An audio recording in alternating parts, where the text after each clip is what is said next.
Welcome to another episode of the Inside Japan podcast, which is sponsored by Jobs in Japan, the best place on the internet to get your next job in Japan. I'm talking with my friend Martin Bragalone, who is without a doubt one of the best Japanese speakers I've ever met in Japan, including some Japanese people, and I've actually heard stories of your work at university being better than some of the Japanese students' work in Japanese. So how did you get to being that stage where you're speaking Japanese at such a level that friends of mine have told me, wow, he's like the most natural sounding Japanese speaker I've ever met who's not from Japan?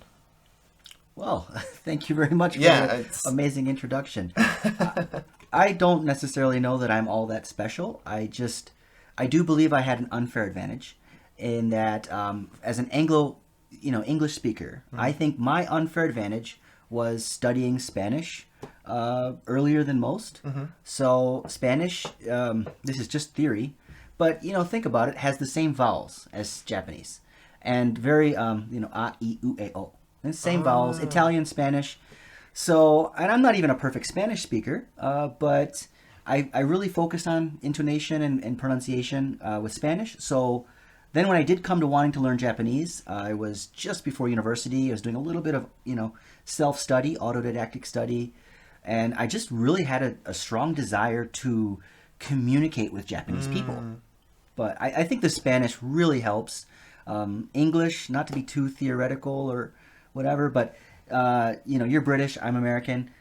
English, we actually have almost too many vowels. Right, there's a lot more. I can't remember where I saw, there was like a list of how many sounds there are in different languages.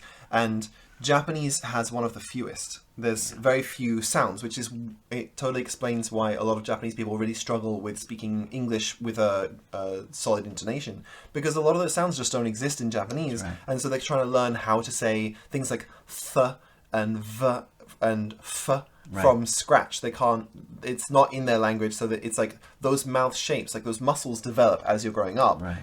The more you use those terms and the different sounds. So if you haven't grown up making those sounds, it's like you have to train a whole different muscle group in your mouth. Yeah, so it's interesting because I think I also really liked doing impressions as a kid. And so I've really loved always like doing impressions. And so when I came to Japan, like my vocabulary is not quite there.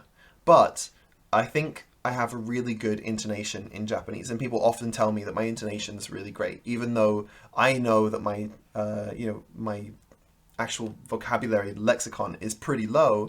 But when I do say stuff, people are like, "Oh wow, like your Japanese is really great," and not just in a sort of like, "Oh, Nihongo jozu," but it's like, "Oh wow, okay, we can just speak in Japanese." I'm like, "Oh no, we can speak about some things." Yeah. But as soon as we get like more advanced, I'm like, "Okay, I don't know enough words." Right. Yeah. Well, and the speaking as well, I think it's always important to, I guess, gamify it and just enjoy the challenge.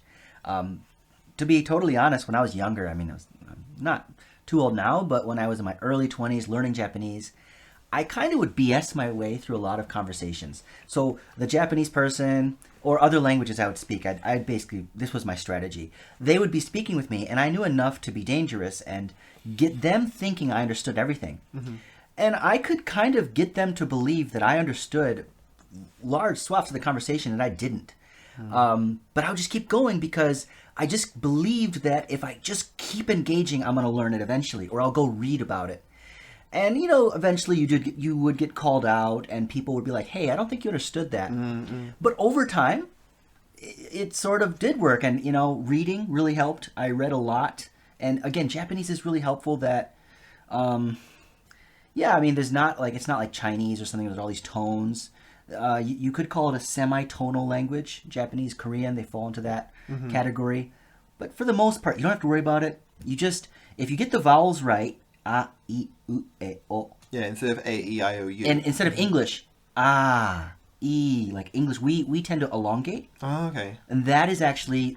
It's a different thing in Japanese, right? That's dame in Japanese. Yeah. Whereas an American or a British might say dame.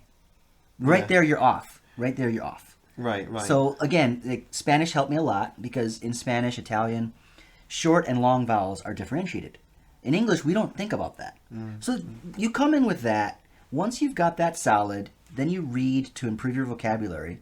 It's going to take a number of years, but if you just time on target, it's going to happen. Yeah. Okay, so tell us a little bit about the important part, which is the thing that you know that I think a lot of other people don't know, which is a lot of the theory stuff. So I do want to deep dive a little bit into some of that theory, because a lot of people can talk about their language learning journeys and like, oh yeah, I studied, Genki 1 and 2 or whatever. But I think you understand it from a sort of like totalizing, this is how language learning works, because you speak not only English and Spanish and then Chinese and Japanese, but you also, you were in Vietnam for however long, like 2 years, 3 Number years? of years, yeah. And then you can speak Vietnamese, and you were helping like people out with like rental contracts and stuff in Vietnamese. And it's just like, okay, so that's 5 languages, and we're the same age, and I'm still like, I'm pretty good at Japanese, and I can do things by myself and deal with everything daily life here. But holy crap, like 5 languages, and you're amazing at all of them. Getting to that level, a lot of that has got to come down to those theories that you have about language. They must be working in some way. Maybe they do. Theories are really funny. At the end of the day, just doing. Just doing it, right? So I've read a lot of different things, and I'll be like, yeah, Stephen Krashen or this guy or Paul Nation from New Zealand, and they all have different theories, and they're kind of well known in the linguistic community, and controversial. But you know what? At the end of the day, I don't know. At the end of the day, Nike's slogan, just do it, is really all that works. Because I've met people that are, I would say, just as even more talented than me and better. And maybe they speak 10, 20 languages and they're very competent. And they have different theories. So you know what? But at the end of the day, they do it, right? We do it. Right. So it's the kind of thing like, what's the secret to being able to run 5 miles? Well, you just got to run 5 miles. Yeah, right. And that's really all it is. And so a lot of people have this, I think what holds people back in any endeavor is, I need X before I can do this. Like, right. I need to, I can't go to the office by myself and negotiate this, that, and the other because, let's say the government office, my Japanese isn't good enough. Right. I need to wait until next year.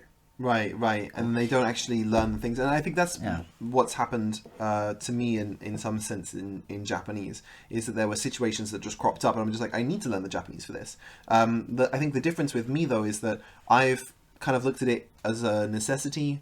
I think I figured out a few years into being in Japan that what I really wanted to work on were more things like I wanted to learn about education, and I wanted to learn about marketing, and I wanted to learn about graphic design and video and stuff like that. So that's what I really focused on, and I thought that was a better use of my time than improving my Japanese. But for people who really want to improve their Japanese, like, what are some of these theories that can help them maybe get over that mindset of like, I need to learn this first? Like, what are some of the ideas that you've had that have helped you kind of get past those boundaries?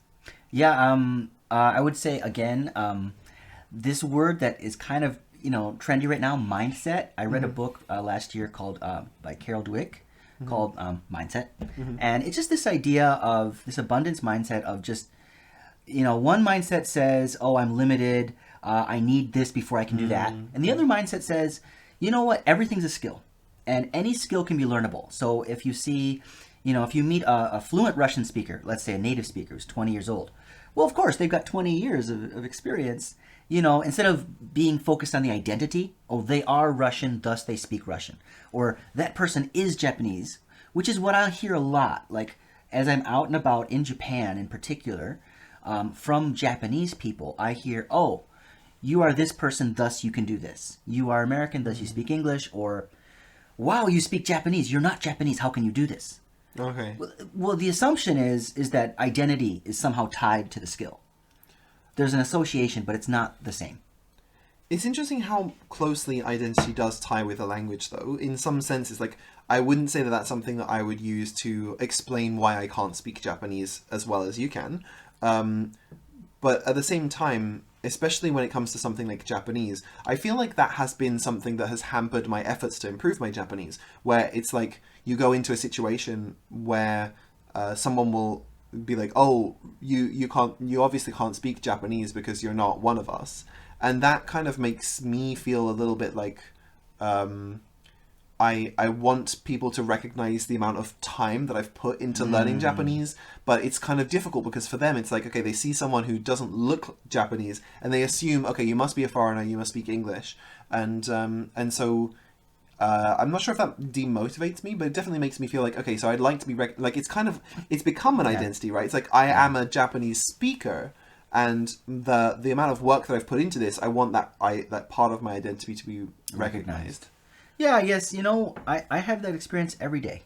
Like I was just at the government office today, and it was really funny. I was because I'm moving into a new area in Tokyo, and I came in and I saw the foreigner office. There's like a foreigner support office.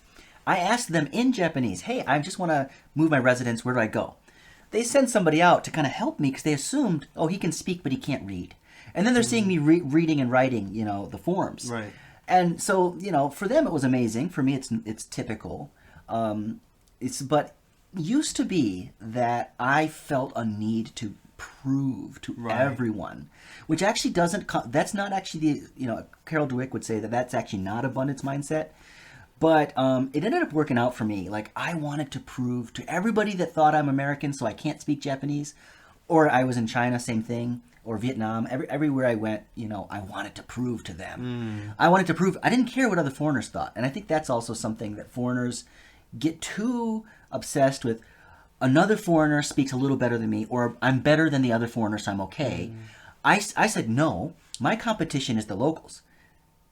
If that makes any sense. So I need to be better than people my age who are natives. I need to be more formal than them. I need to... I didn't realize I thought this way until reflection. Now I don't necessarily care as much because I realize, there's billions of people in the world and everybody's too busy with their own selves to care about what you're doing. But at the time, that actually became a motivation for me to prove, no, I can read that. I can read it better than you. And when young people, especially in college and whatever... I bet you can't read and write kanji. No, I can write kanji with my hand better than you can type it. Yeah. I wanted to prove it to them, and that was my motivation. I'd go to I used to, when I was studying abroad here, one of my favorite things to do before I could read well, I used to go to the library, and there were all these newspapers, and you could just kind of browse the newspapers. I would just read the titles, and I would get my translator out, and I wanted to read everything. And I would just browse, and eventually I started reading the articles. And that would take hours.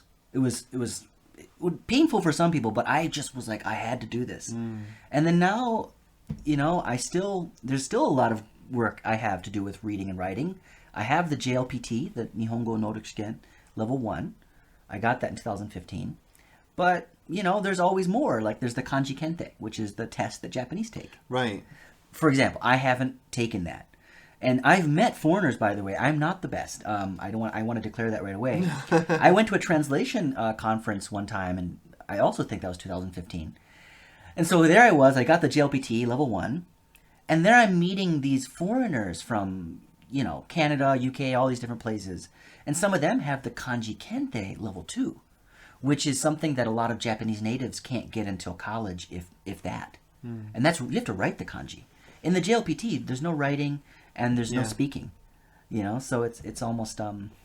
It's a kind of a weird thing where the incentive doesn't necessarily line up with actually functional Japanese, because I notice this a lot, that people, they work on getting the JLPT N2 or N1, and they think that means that they're great at Japanese. And I've met some people who have the N2 or N1, and their confidence in speaking isn't even maybe as high as mine, where maybe they're very good at writing, and if it's written down, they can do it. And I think that might just be an artifact of how people generally learn languages in Japan, where it's like they've learned Japanese kind of like the Japanese way, which is maybe more focused on passive ways of understanding, like listening and reading, as opposed to active, like speaking and writing. And so they can't write in Japanese. And I think a lot of Japanese now struggle to write kanji. They sometimes have to look it up on their phone and go like, I totally forgot this simple kanji that I see all the time, just because they aren't really writing anymore. They're typing on their phone.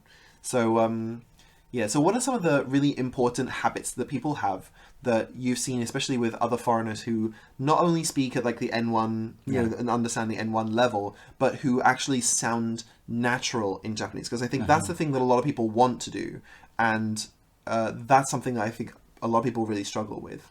Yeah, you do find a lot of foreigners, even I've met quite a few that, and again, I'm not perfect. I make mistakes all the time, and sometimes I fall back into my Americanisms. all the time. So again, I'm not claiming to be perfect, but as for habits, again, so pronunciation, intonation is a muscle, that it's a skill. And a lot of people focus on something very important for communication, vocabulary. Mm-hmm. But that does not necessarily mean, so I've met people that are lawyers, or have very high vocabulary in let's say 2 languages like English and Japanese. But, their intonation, their pronunciation is not at all impressive. It's exactly where they're from. Like, I know you're from this country based on the way you talk. And they can have a very high vocabulary, grammar, all that. They just probably haven't put a lot of effort into actual pronunciation. So how would you actually go about doing that? It's worthwhile. It's one of those things that I find, I've gotten into Asian languages. After Japanese, I got more and more into other Asian languages, like Vietnamese, Thai, and different languages. And I may not be good at them, but I'm interested.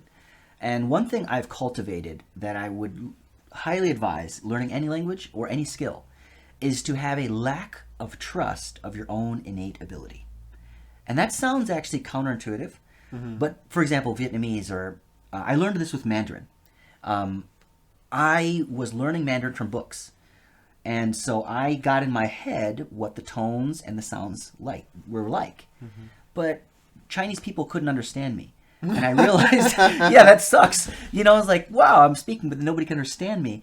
And so I had to start from scratch. And I had to just listen, and I would take these expressions and sentences and listening to a native speaker over and over again.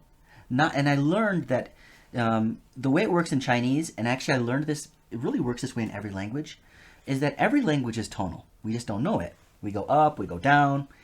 And if you try to focus on learning the tones of one word, what ends up happening is that word gets next to other words. Everything changes. So instead, what I do now is I like to have whole sentences, ideally whole paragraphs. That gives me the context. I don't care about the grammar so much. I just want the whole paragraph there. I follow it with my pen, and I want to hear a native speaker reading it. And I don't want them to speak slowly. I want them to speak the way they speak. Right. And then I just listen to it like a million times. And eventually, I'm following with my pen. And then eventually I start shadowing them. And I try to follow them, and then I try to go up when they go up and down when they go down. Right. If you do that for a number of months or years, I mean, it just doesn't have to be a long time. It could be 5 minutes a day. You do that, you're gonna be pretty solid. I think you told me the word for this a while ago, which was it's called prosody, right? It's like the sing-songy sound of the language. And a lot of people don't pay attention to that when they're learning a language, especially something like Japanese, because Japanese especially is kind of a phonetic language. So you can pick up a word and you can read something, you can just like konnichiwa. It's always like ko. It's not ko or something like that. It's not ni or nai, maybe, like depending on in English where the way you would read something, you kind of read something wrong. If you can read, then you can kind of say the words, and then people will go into a book and they'll be like, okay, I can say all of these words because it's a phonetic language. But actually that doesn't pick up how people actually understand you when you speak the language, especially in short sentences. And I think a lot of foreigners do start off with short sentences when they're speaking in Japanese because it's kind of difficult to string those kind of things together. And if they read a whole sentence in one, and I think you recommended this book to me. I'm not sure if I still have it. I think I lent it to a friend, but it's called Read Real Japanese, and it came along with a CD that also had someone reading the book in the way that a Japanese person would read it. And so I would follow along while reading, and the reading kind of, a lot of it had, on the other side of the page, would have some information in English and Japanese explaining the context of the sentence and the paragraph, as opposed to just like, this word means this, but in different situations it might feel or look in a different way. So yeah, I also learned about that, and I taught that to my students, where I said, don't just pick these word lists, and don't,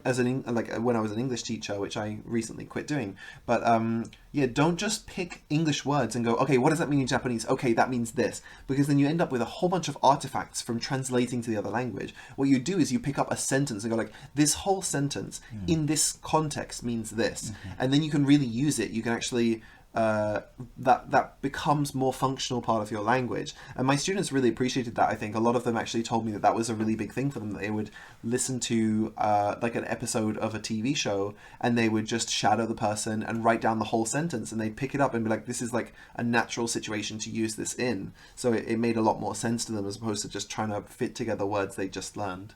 Yeah, and and there's a lot of things in there that you just mentioned that are great tips. Well, there's a word that would help if you're looking for graded readers. And right. Thankfully, in Japanese, if you're studying a language, Japanese, Mandarin Chinese, French, German, popular languages, popular to study around the world, Russian, Spanish, English, it's going to be very easy for you to find what are called graded readers. These are amazing because they're based usually on vocabulary level.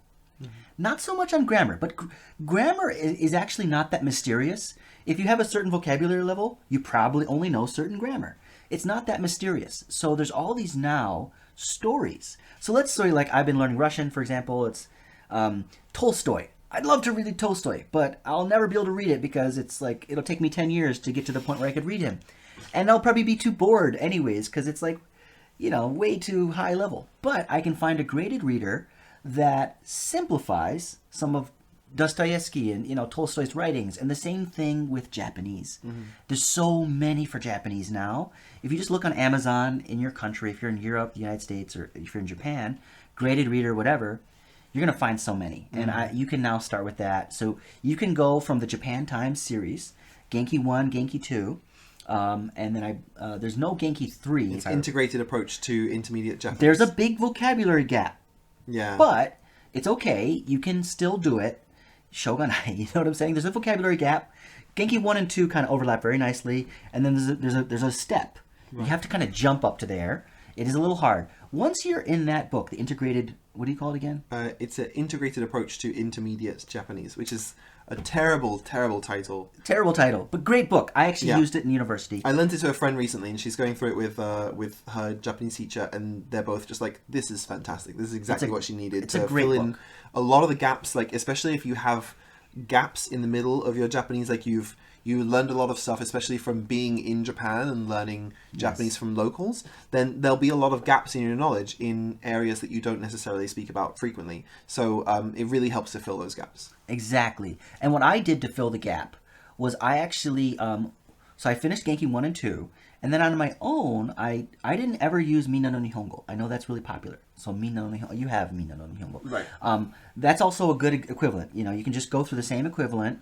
It's going to take you through what's called Shokyu Nihongo, so elementary Japanese. Okay, but there's a huge gap between Shokyu Nihongo and Chukyu Nihongo, intermediate Japanese. How do you get there? Other textbooks, for example, I used one called Yokoso. Great series, and actually a lot of Japanese teachers won't use it in the classroom because Yokoso is very vocabulary heavy and kanji heavy. Great for what we call autodidactic study, self-study. So if you want to do self-study and get a tutor, like on italki.com, for example, I would use a book like Yokoso. So you've gotten through Genki 1 and 2 in a group. Now you do Yokoso, 1, maybe 2, and that'll solidify. Now you're ready for the integrated intermediate Japanese, Japan Times. Mm-hmm. And at that point, I'd say, now let's go and start working with some graded readers.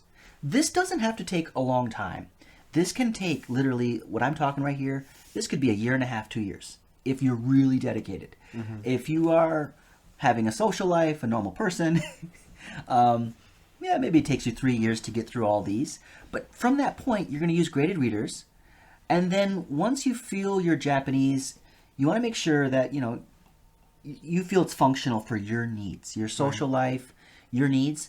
Now, let's start looking at JLPT. I didn't start studying JLPT until I was around at level N2, right? And in fact, a lot of Chinese that I was studying with, I had a lot of Chinese people that I was with, they told me, no, that we just go straight for N1. But I'm not from a kanji country. I felt like I needed N2 just to solidify. So you don't have to start at N5 or 4 if you are about at the level. So I just studied, and I just would do it on the train, back and forth, go through my vocabulary, my kanji. And I believe that the pen, is your best friend. Hand right out. I think that was really helpful for me as well when I was learning kanji. Like, I was by far one of the best people at kanji in my class, and I don't think it was because I studied super, super hard, because I've never really been a great student. What I did was I would write the words, and then I'd write out a few different sentences using that word. So I would, I'm just thinking of like one random one, like oshieru, which is like to teach. I would like write out a sentence and say like, ima Tokyo de eigo o oshiete masu, or something. And then I would just think of a few other examples and then write them down. And that was really enough for me to get the kanji right, like, in my memory, so that not only would I recognize it when I saw it, but then I could write it when we would be in the class or something together, which, a lot of my friends were like, how do you get so good at the kanji so quickly? Because we were doing 20 or 30 kanji a week. Yes. And, which is for some people quite a lot, and they're just like, I can't remember it. And I'm just like, well, I'm just using it. And then every time I see it, I'm like, oh, that's one of the ones that I know. So I think that's helpful. But then when it gets to sort of like an N1 level where there's so many to know and it might just take a long time, I remember you saying that a lot of that was easy for you because you read so much outside and around the content. It wasn't just like, I'm studying a list of 2,000 kanji to learn for the N1. It's like you were just reading them every day in books that you were reading, and so that was how you were able to actually do really well in the test, because you're like, okay, this is just a word that I know. Yeah, and to be honest, a lot of people critique this style of reading. I'll call it the Tai Lopez style, where you don't read the entire book. So people critique Tai Lopez for this. He doesn't actually read the entire books. I don't either. A lot of times, literally, the reading was just me going to a bookstore, probably a lot longer than I should have been there for the bookstore owners. But I was just like, I would go around and I'd read titles, I'd pick up things, and I'd have my notebook and my Denshi Jisho at the time, which was the electronic dictionary. Didn't have the smartphone. And I'd be like, oh, I want to know what this says. And I can't tell you how many times it's the fight with yourself, just like exercising. I'm like, oh, I want to go home. But then I'm like, I'm so annoyed that I can't read that. Especially when I've read it before. That happens a lot with kanji. And you also mentioned writing. Okay, writing is so powerful. This is just my theory, and I could be wrong. I came to believe that there's some kind of inverse relationship with the amount of kanji you can write and read. So, let's say if you can write 100 kanji, you can probably read comfortably, at least passively, 300. Right. Something like that. So, if you can write by your hand in the right context, and you forget them sometimes, that's okay, just keep writing. If you can write like 900, 1,000 kanji, you can probably read the 2,000. Right. And, Joyo kanji, which is what the elementary school students learn, which are the most commonly used kanji and readings. It's actually not even 2,000. It's like 1,900 something. And it includes name readings. Names are really helpful. Don't disregard them. You're walking around a residence, right? You're walking around a neighborhood. You're going to see a lot of names on houses. Take out your Denshi Jisho and read it. Yeah. And then you start getting these names in. And then you can kind of guess sometimes, like, what because I see a lot of kanji that I'll be like, I've seen those two, but not in this combination before. I'm like, does that say, like, this? And then a lot of the time I'll get it right, just because I've seen those kanji in so many different situations that I'm just like, okay, is this and this? And it's like, no, it's this and this. But, like, you got the first one right, and the second one is, like, this reading. And I think a lot of that, like, onyomi, kunyomi kind of thing is really, it can be confusing at first, but then it's just a matter of exposure. The more you've seen it, the more likely you are to just go, oh, okay, I actually know what this says, even though, like, I can maybe say it, but I don't know what it means necessarily, and sometimes that's the case. Yeah, what's really weird about Japanese, too, is you can have, let's say, an onyomi, so Chinese reading, of two characters. Based on the context, it can change, but also, like, the industry. So I remember one time I was working in real estate for a while, many years back, and there was this kanji combination, and I told this guy, this other foreigner, and I was like, oh, this is how it's read. And he's like, no, in my industry, it's read this way, and it actually means a different thing. So, and what's also interesting about the kunyomi, you look at kanji that you will probably learn from day 1 or 2 in Japanese, like nama, sei, gakusei no sei. That kanji has so many readings. It's ridiculous. And like, it's got the Joyo kanji, okay, which is the recognized, kanji, and the Joyo kanji are great to know because newspapers tend to stick to Joyo kanji, whereas magazines, this is the same in France, United Kingdom, US. Generally, newspapers are meant to be read by someone who has less than a high school education. So they have actual linguistic limitations. Okay. And whereas a magazine does not. Okay, and I think that's maybe just specialist knowledge about particular industries. Like if you're reading, so for example, for me, I learned a lot of different Japanese words about coffee because I'm really into coffee. I've got my coffee channel on YouTube, and I thought I should know some of these words. So for example, things like baisen toka, like baisen is like to roast. And then like namamame, which is like the green unroasted coffee beans. So when I'm looking for, different, or mame no mamade, like the without grinding up. So like I go to a place and they'd be like, do you want us to grind this up for you? And I'm like, mame no mamade. And then they're like, okay, so it means like as the whole bean instead of pre-ground. So things like that I can learn because I'm really interested in coffee. And I'm like, I want to go to this roastery and I want to find out this extra information. And so I go to like a nice roastery and I can talk with them about coffee. And there's a nice guy actually around the corner from where I live who he's like this super happy, really fun guy who just like talks a lot. Every time I go in there, he'll like tell me everything that he knows about the coffee. And most of it, like, because he speaks so fast, I can't understand everything he says, but we can have an interesting conversation about coffee because that's what I want to know about, right? So I think learning those, and that's the thing, like, it wasn't hard for me to learn those because I freaking love coffee and I like talking about it. So for me, it was just like, oh, what are the words for this? What are the words for this? And if I had to do that with, something that I don't care about, like, a lot of people try and learn Japanese from anime, which I think is a big mistake, and I don't care about any of the things that they talk about in those things. I don't care about the language. I'm not really that interested. I don't really watch anime, so but something like coffee, it's super easy for me to learn because that's what you're into. Yeah. And a lot of those things you just said, like if you said namamame, I would just think of the brown bean because I have very little, because I just don't have that much knowledge about coffee, and I like drinking coffee. But I don't really care much else beyond that. And when you make me good coffee, I'm like, yeah, I'm going to drink it. I'm probably, if, I'm sitting on a train, nowhere to go, and somebody hands me a coffee book, I might read it, And that's how life is. We all get our own, this sort of, gyokai no chishiki, or, this industrial knowledge that we get. So you've got it, that'll help. That's awesome. Yeah. Awesome. Anyway, thank you so much for coming on the podcast. This has been great and a lot of really good information, especially like specialist knowledge, which I think a lot of people, they have some kind of like understanding of how people learn languages, but a lot of it comes from like different places. They have a lot of there's a lot of bad advice out there for people that's just like, especially when I'm talking to Japanese teachers, a lot of them will just be like, you just have to memorize everything. And it's like, that sounds like a really torturous way of learning Japanese. So, I like your idea of just like picking things that you want to learn about and learning them, finding like specialist, like actual language that you want to learn, and then just like getting obsessed with it a little bit. Like, I think it's good to get a little bit obsessed with things because I think that lets you to just power through and learn something, when if you weren't obsessed, you'd just be like, okay, I can't read this newspaper, I can't read this title, but that's fine, whatever, like be nice to yourself or whatever, and then you end up just not being very good at Japanese. So yeah, I think it's a really good knowledge. So thank you so much for sharing your knowledge today. Yeah, thank you very much for having me, Charlie. Awesome.